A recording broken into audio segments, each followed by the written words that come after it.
वो 30 कदम फलांगता हुआ कब्रिस्तान से बाहर निकलने लगा। जैसे इस खास अमल के बाद कब्रिस्तान से बाहर निकलने का वक्त इसके पास बहुत कम है। इसने कई कब्रों को अपने पैरों तले रौंद दिया।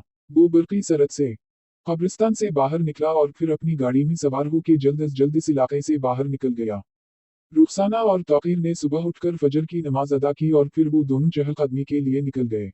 बीना की मंगनी में होने वाले वाकये की खबर उन दोनों तक भी पहुंच गई थी। वो वॉक करते हुए उसी मौजू पर बात कर रहे थे। जो कुछ मुझे एमन ने बताया वो सब कैसे हो सकता है? रुखसाना ने तौकीर से पूछा। तौकीर जॉगिंग करता हुआ एक लहजा के लिए ठहर गया और लंबे लंबे सांस लेने लगा। कभी कभी खदशात हमारे शूर पर हावी हो जाते हैं और हमें वही कुछ दिखाई देता है जिससे हम डरते हैं। बीना को डर था कि वो कभी फवाद की जीवन साथी ना बने, क्योंकि वो फवाद को पसंद ही नहीं करती। उसका खदशा फवाद बनकर इसके सामने खड़ा हो गया और एमन की देरीना ख्वाहिश की फवाद इसका खरीदा हुआ जोड़ा पहने हकीकत का रूप धार गई। ये सब साइकोलॉजी है और कुछ भी नहीं। रुखसाना ने तौकीर की तरफ गहरी नजर से देखा। कितनी आसानी से तुमने इन सबको इंसानी नफ्सियत का नाम दे दिया। किया तुम रूह की हकीकत को झटला सकते हो? तौकीर भी खामोशी से रुखसाना की सारी बात सुन रहा था। धीरे से बोला, तुम ये कहना चाहती हो कि फवाद मर चुका है? किया हम ये भी तस्लीम कर लें कि हमारी हुरिया? अभी तौकीर पूरी बात ना कह पाया था कि रुखसाना इसके कंधे से लगकर रोने लगी। 1 साल हो गया इन चारों को लापता हुए। हम क्या समझी कि वो जिंदा हैं या मर्द है? तौकीर ने इसके शाने पर अपनी बानही दराज कर ली। इस तरह के खदशात अपने जहन में मत लाओ। मेरा दिल नहीं मानता। मुझे लगता है कि एक दिन हुरिया अचानक हमारे सामने आ जाएगी। वो दोनों धीरे धीरे चलते हुए घर आ गए। तौकीर ऑफिस जाने की तैयारी करने लगा और रुखसाना इसके लिए नाश्ता तैयार करने में मसरूफ हो गई। तौकीर फिरती से तैयार होकर कुर्सी पर बैठ गया। बेगम जल्दी नाश्ता लाओ, देर हो रही है। रुखसाना ने सैंडविच मेकर का बटन ऑफ किया और सैंडविच निकालकर ट्रे में रखे और साथ में चाय के 2 कप भी ट्रे में रख लिए। वो तौकीर के करीब आई और नाश्ता शुरू करने लगी। इस दौरान तौकीर के मोबाइल की रिंग हुई। स्क्रीन पर इंस्पेक्टर का नंबर देखकर तौकीर ने मोबाइल कान से लगाया। जी इंस्पेक्टर साहब। इंस्पेक्टर की बात सुनकर तौकीर जहां था वहीं जैसे मुंजमद हो गया। चंद सातों के लिए जैसे वो पलकें झपकना ही भूल गया। वो बौखलाए हुए अंदाज में बोला, हम बस अभी पहुंचते हैं। तौकीर के चेहरे के तासुरात देखकर रुखसाना भी घबरा गई। किया हवा, किससे बात कर रहे थे? तौकीर के चेहरे पर खुशी और परेशानी के यकजा तासुरात थे मगर अल्फाज उसकी जबान पर ही अटक गए थे। वो बमुश्किल बोला, हुरिया मिल गई है मगर वो शिफा अस्पताल में है। वो बेहोशी की हालत में मिली थी और अभी तक बेहोश है। इंस्पेक्टर के पास हुरिया की तस्वीर थी इसलिए इन्होंने उसकी शनाख्त कर ली। वही हुरिया को अस्पताल लेकर गए हैं। मेरी हुरिया मिल गई है। रुखसाना की आंखें भीग गई मारे खुशी के। वो अपना दिल थाम के बैठ गई। दोनों मियां बीवी जल्द अज जल्द घर से निकलकर शफा हॉस्पिटल पहुंच गए। दोनों रूम नंबर 46 में पहुंचे तो इन्हें अपनी आंखों पर यकीन नहीं आया कि हुरिया उनके सामने बेड पर लेटी है। वो दोनों धीरे धीरे चलते हुए हुरिया के बिस्तर के करीब आ गए। हुरिया अभी तक बेहोश थी। इसके मासूम से चेहरे पर बेशुमार खराशें थीं। रुखसाना तो बेखुदी में बेटी से लपट गई। तौकीर बेटी का हाथ थामे अपने हंसों पर काबू ना पा सका। लेडी डॉक्टर ने रुखसाना के शाने पर हाथ रखा। प्लीज, आप थोड़ी देर के लिए कमरे से बाहर चले जाएं। मैं आपके एहसासात समझ सकती हूँ मगर आपकी बेटी का ट्रीटमेंट अभी पूरा नहीं हुआ। अभी तक उनको होश नहीं आया। ये खतरे से बाहर नहीं है। आप बाहर बैठकर दुआ करें।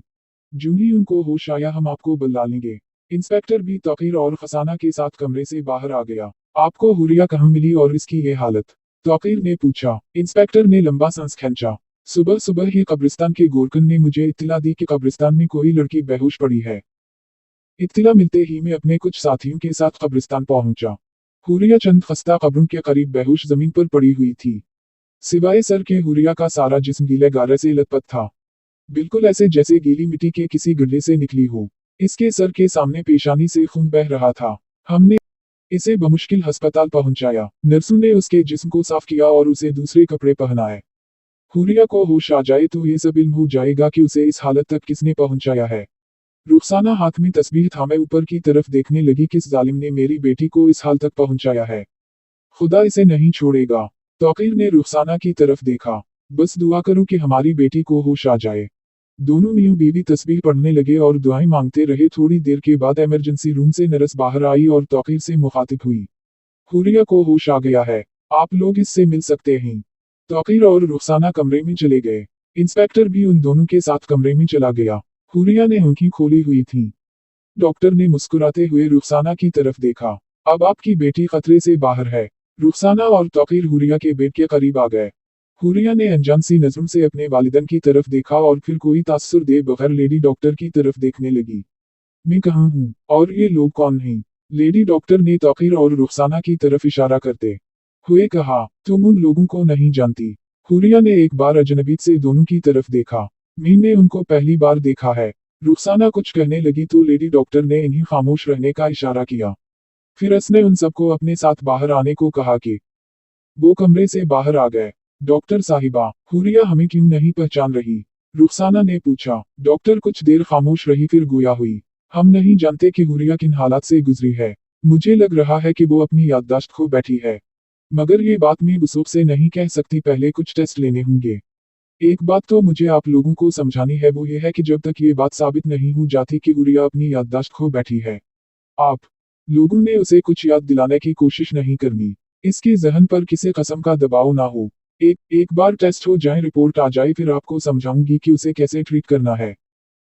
फिर वो इंस्पेक्टर से मुखातिब हुई। आप इसे एक जहनी मरीज की तरह समझें, इसलिए अभी इससे कोई सवाल जवाब मत करें। आपकी तफ्तीश हमारे इलाज में रुकावट पैदा करेगी। मेहरबानी फरमाकर आप हुरिया के ठीक होने का इंतजार कर लें। लेडी डॉक्टर की बात सुनकर इंस्पेक्टर तौकीर से मुखातिब हुआ। ठीक है, मैं जाता हूँ, आप हुरिया के टेस्ट वगैरह करवा लें, फिर मुझे सूरत हाल से आगाह कर दीजिएगा। मैं आपसे राब्ता रखूंगा। आपकी बड़ी मेहरबानी जो आपने हुरिया को अस्पताल तक पहुंचाया। ये तो मेरा फर्ज था। ये कहकर इंस्पेक्टर अपने साथियों के हमराह वहां से चला गया। एक दो रोज में हुरिया के टेस्ट की रिपोर्ट भी आ गई। तौकीर और रुखसाना लेडी डॉक्टर के ऑफिस में आए। आ जाई बैठी। फिर वो रिपोर्ट सुन की तरफ बढ़ाते हुए बोली, हुरिया की जहनी हालत बिल्कुल ठीक है। इसका ये बर्ताव तशवीशनाक है, मगर ये भी सच है कि इसे कुछ याद नहीं। शायद इसकी ये हालत आर्जी हो। कुछ रोज आपके साथ गुजारने के बाद उसे शायद सब याद आ जाए। इसलिए ये बेहतर होगा कि उसे सारी सूरत हाल से आगाह कर दिया जाए, फिर उसे अपने साथ घर ले जाएं। किसी कस्म की कॉम्प्लिकेशंस हो तो आप मुझसे राब्ता करें। मैं कुछ दवाइयां लिख रही हूँ, ये आप उसे बाकायदगी से दी। तौकीर ने अद्वियात की पर्ची लेते हुए कहा, हम माजी की कुछ बातें दोहरा के उसे अपनी जिंदगी याद दिलाने की कोशिश कर सकते हैं। डॉक्टर ने इस बात में सर हिलाया। जी बिल्कुल, उसे इसकी पसंद नापसंद में ऐसा माहौल बनाए कि जिससे उसे कुछ याद आए। तौकीर और रुखसाना हुरिया को लेकर घर आ गए। हुरिया को रुखसाना इसके कमरे में लेकर आई। हुरिया अपने कमरे के दरवाऊ दीवार को अनजान नजरों से देखती आगे बढ़ रही थी, गोया इसके लिए कमरे की हर चीज नई थी। रुखसाना ने उसे इसके बेड पर बिठाया। तुम आराम करो, मैं तुम्हारे लिए कुछ खाने के लिए लाती हूँ। रुखसाना हुरिया के लिए कुछ खाने के लिए लेने चली गई। तौकीर हुरिया के पास आया। बेटी को अपने घर देखकर इसकी खुशी का ठिकाना नहीं था। वो हुरिया के करीब बैठ गया और इसका हाथ अपने हाथ में ले लिया। मेरे घर की खुशी लौट आई है। तुम नहीं जानती कि तुम्हारे बगैर एक साल हमने कैसे गुजारा, कैसे कैसे खदशात दिल में लेकर हम अनगारों पर चलते रहे। तुम हमारी इकलौती बेटी हो। तुम्हें आहिस्ता आहिस्ता सब याद आ जाएगा। हुरिया जज्बात से आरी सर्द आंखों से तौकीर की तरफ देखती रही, फिर उसने तौकीर के हाथ से अपना हाथ खींच लिया। जब याद आएगा तब देखा जाएगा। अभी ये जबरदस्ती की मोहब्बत मुझ पर मुसल्लित ना करें। तौकीर सकते की इसी कैफियत में खड़ा हो गया। एक बार तो दिल ने ये कहा कि ये लड़की इसकी हुरिया नहीं हो सकती। फिर लेडी डॉक्टर की बात याद आई कि हुरिया को एक जहनी मरीज की तरह ट्रीट करें। इसने खुद को संभाला और कमरे से बाहर चला गया। थोड़ी देर के बाद रुखसाना इसके लिए कुछ खाने के लिए ले आई। रुखसाना ने ट्रे में कुछ फल और सूप रखा हुआ था। रुखसाना ने फल साइड टेबल पर रख दिए और सूप लेकर हुरिया के करीब बैठ गई। इसने चम्मच में सूप लिया और हुरिया के मुंह के करीब लेकर आई। हुरिया ने अपने हाथ से चम्मच पीछे कर दिया। प्लीज आंटी, मुझे बच्चे की तरह डील मत करें। आप ये सूप रख के चली जाए, मैं पी लूंगी। आंटी का लफ्ज सुनकर रुखसाना की आंखें भर आईं। ठीक है बेटी, मेरे हाथ से सूप नहीं पीना ना पियो, मगर मुझे आंटी मत कहो, मैं तुम्हारी ममा हूँ। रुखसाना ने इंतहाई प्यार से कहा। सूरी, कोशिश करूंगी ये गलती दोबारा ना हो, हुरिया ने आंखें झुकाते हुए कहा। रुखसाना ने इसके सर पर प्यार दिया और कमरे से बाहर आ गई। हुरिया के मिलने की खबर ने बशाक, फवाद और खयाम के घर वालों में अफरा तफरी का माहौल पैदा कर दिया। उम्मीद की एक लहर ने उनके दिलों में हलचल मचा दी। मगर इस खबर ने इन्हें एक बार फिर उदास कर दिया कि हुरिया अपनी याददाश्त खो चुकी है। वो सब हुरिया से मिलना चाहते थे, मगर तौकीर और रुखसाना ने इन्हें कहा था कि जब हुरिया घर आ जाएगी उस वक्त वो इससे मिलनी। इतवार के रोज जफर, वकार अहमद, ऐमन, जुबैर और माहिन रुखसाना के घर आए। तौकीर ने इन सबको मेहमान खाने में बिठाया। रुखसाना इन सब से मिली और फिर किचन में जाके चाय के एहतिमाम में मसरूफ हो गई। रुखसाना का चेहरा खुशी से दमक रहा था। देखने में भी काफी चुस्त लग रही थी। एमन ने तौकीर की तरफ देखा। तौकीर भाई, बेटी के आते ही रुखसाना कैसे खल उठी है। औलाद में तो जान फुंसी होती है हमारे लिए।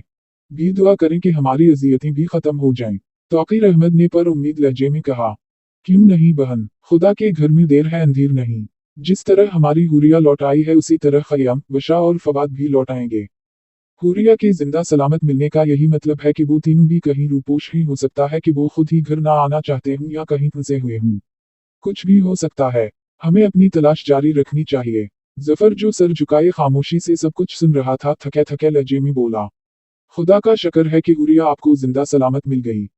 मेरे मन में तरह तरह के खदशात जैसे फन फैलाए बैठे हैं। यूं यूं वक्त गुजरता जा रहा है, उम्मीद भी टूटती जा रही है। जफर की इस बात पर जुबैर ने इसके शाने पर हाथ रखा। मायूसी की बातें मत करो। डॉक्टर ने उम्मीद दिलाई है कि हुरिया की याददाश्त बहुत जल्द वापस आ सकती है क्योंकि इसकी जहनी हालत नॉर्मल है। इसकी ये हालत किसी हादसे का नतीजा हो सकती है। जो ही हुरिया की याददाश्त वापस आएगी तो वो बता सकती है कि इसके दोस्त फवाद, खयाम और वशा कहाँ हैं। उम्मीद की इस किरण ने हम सब में हौसला पैदा कर दिया है। माहिम ने सोफे से उठते हुए कहा। हुरिया सेस के कमरे में मिल लेते हैं। तौकीर फौरन खड़ा हो गया। आप इधर ही बैठें, मैं हुरिया को बुला के लाता हूँ। तौकीर के जाने के साथ ही रुखसाना चाय लेकर आ गई। इसने सबको चाय पेश की। एमन ने रुखसाना का हाथ पकड़कर अपने पास बिठा लिया। छोड़ो ये तकल्लुफ़ात, इधर हमारे पास बैठो। बेटी की वापसी की मुबारक हो, ये सब तुम्हारी दुआओं का नतीजा। रुखसाना ने मुस्कुराते हुए एमन की तरफ देखा। खुदा का फजल है, मैं खुश तो बहुत हूँ मगर किया? एमन ने पूछा। इतनी देर में हुरिया तौकीर के साथ कमरे में दाखिल हुई। हुरिया को सब तो देखते ही रह गए। उसने इंतहाई सादा लिबास देवतन किया हुआ था। बड़े दोपट्टे के साथ उसने सकारफ से अपने सर को इस तरह ढांपा हुआ था कि इसका एक भी बाल नहीं दिखाई दे रहा था। उसने इंतहाई एहतिराम से सबको सलाम किया और एमन और माहिन के पास बैठ गई। एमन और माहिन ने आंखों आंखों में रुखसाना को इशारता कहा कि हुरिया की शख्सियत तो बिल्कुल बदल गई है। हुरिया वो हुरिया नहीं रही, उसका ये रूप बिल्कुल नया है। रुखसाना ने उसे सबसे मिलवाया और उसे इसके दोस्तों के बारे में भी बताया, मगर वो हर बात से अनजान थी। वो इंतहाई शाइस्तगी से सबसे बातें करती रही। फिर जूं ही असर का वक्त हुआ वो नमाज के लिए वहां से चली गई। एमन ने हैरत में डूबे हुए लहजे में कहा। हुरिया को तो कुछ भी याद नहीं, इसके जहन में तो उसके अपनों की दोस्तों की धुंधली तस्वीरें भी नहीं हैं। इसकी याददाश्त गुम हो गई है। ये तो जानते हैं, मगर हुरिया की शख्सियत में ये बदलाव। रुखसाना की पेशानी पे सोच की लकीरें नुमायां हो गईं। वो तजब्जुब की सी कैफियत में बोली, मैं खुद बहुत उलझी हुई हूँ। हुरिया का ये रूप मैं खुद आज पहली बार देख रही हूँ। मेरे और तौकीर के साथ हुरिया का बर्ताव नाकाबिल बर्दाश्त था। वो जब घर आई है खच्ची खच्ची सी है। बात बात पर गुस्सा करना, कमरे में तन्हा बंद रहना और आज इस तरह एकदम बदल जाना। जो कुछ हुरिया को पसंद था उसे वो सब पसंद नहीं। ऐसा लगता है जैसे चेहरा हुरिया का है और वो कोई और है। तौकीर जो जफर के साथ बैठा था, रुखसाना से मुखातिब हुआ। तुम जानती हो ना कि हुरिया इस वक्त एक जहनी मरीज है। जब तक वो मुकम्मल ठीक नहीं हो जाती तुम इसकी आदत व अतवार, इसकी हरकत का इतना नोटिस मत लो। ठीक है, इस पर नजर रखो मगर खुद परेशान मत हो। इसे जहनी मरीज की तरह डील करो कि हमें इसका इलाज करना है। डॉक्टर ने क्या कहा था जहन में रखो।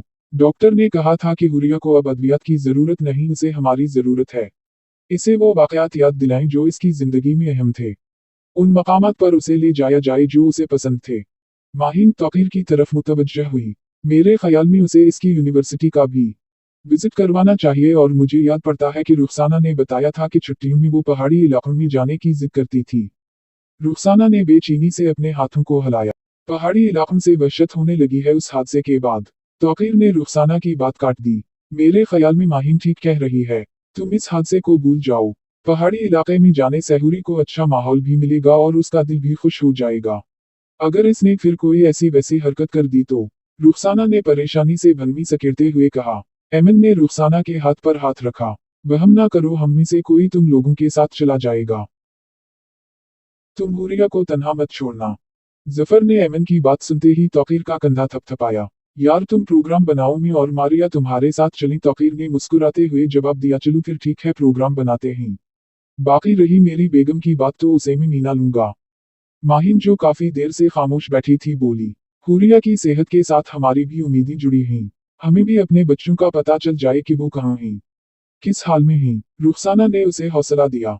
हिम्मत रखो, जिस तरह खुदा ने हम पर करम किया है उसी तरह वो तुम्हें भी तुम्हारे बेटे से जरूर मिलवाएगा। फिर मैं तुम्हारे घर आऊंगी मुबारकबाद देने। माहिन ने सर झुकाए मायूसी भरे लहजे में कहा। खुदा करे कि ऐसा हो। तौकीर ने डॉक्टर से हुरिया को पहाड़ी इलाके में ले जाने की इजाज़त ली। जफर और मारिया के साथ साहिल ने भी उनके साथ पहाड़ी इलाके में जाने का प्रोग्राम बना लिया। तौकीर और रुखसाना ने जुमा की सुबह रवाना होने का इरादा किया। सारी पैकिंग रुखसाना ने रात को ही कर ली। हुरिया ने कोई खास खुशी का इजहार ना किया। रुखसाना के कहने पर उसने भी पैकिंग शुरू कर दी। रुखसाना कपड़े अटैची केस में रखते हुए तौकीर से मुखातिब हुई। मैंने हुरिया से कहा था कि मुझे अपने कपड़े निकाल के दे दो, मैं अटैची केस में रख लूंगी, मगर वो कहती है कि वो अपना बैग अलग लेकर जाएगी। ठीक है, उसे इसकी मर्जी करने दो, किसी भी मामले में उसे मजबूर मत करो। तौकीर ने रिमोट से टेलीविजन ऑन करते हुए कहा। देखकर तो आम की क्या किया रख रही है। रुखसाना अटीची केस खिला छोड़कर हुरिया के कमरे में चली गई। हुरिया बैग में कपड़े रखने में मसरूफ थी। रुखसाना उसके करीब आई तो उसने हैरत से बैग रखे हुए कपड़ों की तरफ देखा और कपड़े उठा के सारे कपड़े चेक करने लगी। ये किया हुरिया? स्कर्ट्स और पैंट शर्ट्स, तुमने तो कहा था कि ये सारे कपड़े उठाकर बाहर फेंक दी। इस तरह के कपड़े नहीं पहनती, तुम्हारे लिए मैंने सादे मलबूसात मंगवाए। हुरिया तेज तरार आवाज में बोली। कौन से सादे मलबूसात, मैं तो स्कर्ट्स और पैंट शर्ट ही पहनती हूँ। रुखसाना की हैरत बढ़ती जा रही थी। तुमने 5 मुख्तलिफ रंगों के स्कार्फ मंगवाए थे जो तुम दोपट्टे के साथ ओढ़ती थी।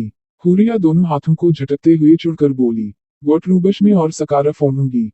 हुरिया तुम्हारी मर्जी, बस इतना बता दो कि मेरी मदद की जरूरत है। रुखसाना ने बात खत्म करने की कोशिश की। हुरिया ने हिनगर से कपड़े उतारते हुए कहा, आप अपनी और पापा की पैकिंग करें, मैं अपनी जरूरत की तमाम चीजें रख लूंगी। यह सुनकर रुखसाना खामोशी से वहां से चली गई। जब हुरिया सो गई तो रुखसाना ने चुपके से अलमारी से इसके सारे मलबूसात उठा लिए और अपने बैग में डाल लिए। जुमा की सुबह जफर और साहिल हुरिया के घर पहुंच गए। तकरीबन 7 बजे दोनों गाड़ियां कोठी से बाहर निकली। एक गाड़ी में तौकीर, रुखसाना और हुरिया सवार थे और दूसरी गाड़ी में जफर, मारिया और साहिल सवार थे। पूर खतर और पूर मजा 5 घंटे के सफर के बाद वो लोग मरी पहुंच गए। इन्होंने होटल में कमरा लेने के बजाय नथी गली में 2 फ्लैट 2 हफ्ते के लिए रेंट पर ले लिए।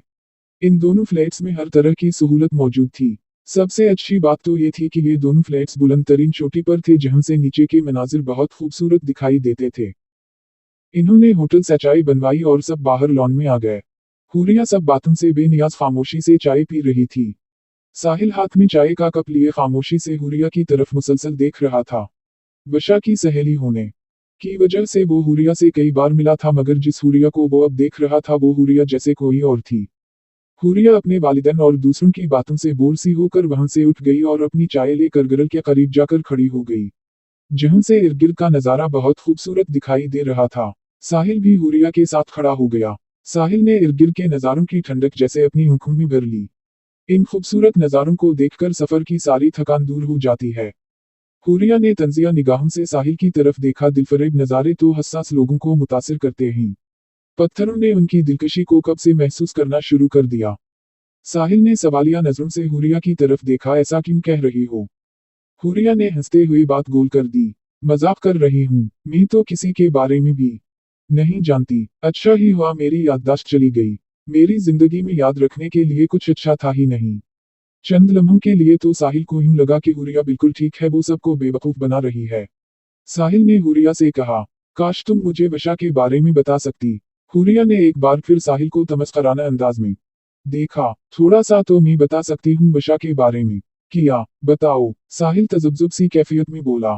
हुरिया तसुराना अंदाज में आंखों को फिजा में घुमाने लगी। वो बहुत मजे में है, पहले से खूबसूरत है। इसके परों में इतने खूबसूरत रंग हैं कि इंसान उनमें खो जाता है। तुम भी बचकर रहना, नजर आने वाले खूबसूरत रंग कब खून के रंग में बदल जाते हैं पता ही नहीं चलता। साहिल मन ही मन में सोचने लगा। आंटी ठीक कहती हैं, हुरिया की दिमागी हालत ठीक नहीं है।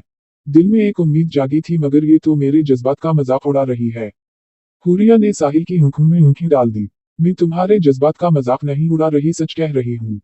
साहिल के तो जैसे रौनगटे खड़े हो गए। हुरिया ने इसका जहन कैसे पढ़ लिया। जफर भी उठकर साहिल के करीब आ गया। भाई क्या बातें हो रही हैं? हुरिया कोई जवाब दे बगैर वहां से चली गई। साहिल भी सकते की सी कैफियत में खामोश खड़ा था। जफर ने इसके शाने पर हाथ रखा। तुमसे बात कर रहा हूँ, कहूँ खो गए हो? साहिल ने जफर की तरफ देखा। अंकल, हुरिया में कुछ ऐसा है जो हम समझ नहीं पा रहे। क्या मतलब? वो हमसे कुछ कह रही है, जिस तरह की बातें उसने मुझसे की। इसमें कोई बहुत बड़ा राज है। ऐसा क्या कह दिया हुरिया ने? जफर ने पूछा। साहिल ने जफर को सारी बात बताई और बेचैनी से अपने हाथों को हरकत देने लगा। इसने मेरा ज़हन पढ़ा, ये टेलीपैथी है, ये अमल या तो कोई ज़हीन इंसान कर सकता है या फिर कोई रूह जो हमारे जिस्म के आर पार जाके हमारी सोचें पढ़ ले। जफर ने बेयकीनी की कैफियत में कहा, ये महज इत्तिफाक भी तो हो सकता है। फिर भी तुम हुरिया के साथ ज्यादा वक्त गुजारो। उसने पहली बार किसी से बातें की हैं। इस तरह हमें इसकी ज़हनी हालत का भी अंदाजा हो जाएगा। जफर जाके दूसरे लोगों के साथ बैठ गया, मगर साहिल इधर ही खड़ा सोच में डूब गया। कुछ देर गपशप के बाद सब आराम के लिए अपने अपने फ्लैट्स में चले गए। सफर की थकावट थी, कुछ देर आराम बहुत जरूरी था। असर की नमाज के बाद सब दोबारा बाहर आ गए। सबने जॉगर्स पहने हुए थे, उनका वॉक पर जाने का प्रोग्राम था। शाम के वक्त सर्दी बढ़ रही थी, इसलिए सबने गर्म कपड़े जेबतन किए हुए थे। जैकेट्स और जर्सियां भी पहनी हुई थी। हुरिया ने खूबसूरत फराक के ऊपर कोट पहना हुआ था और ऊपर गर्म शाल ओढ़ ली थी। वो सब लॉन से बाहर निकल ही रहे थे कि चलते चलते रुक गए।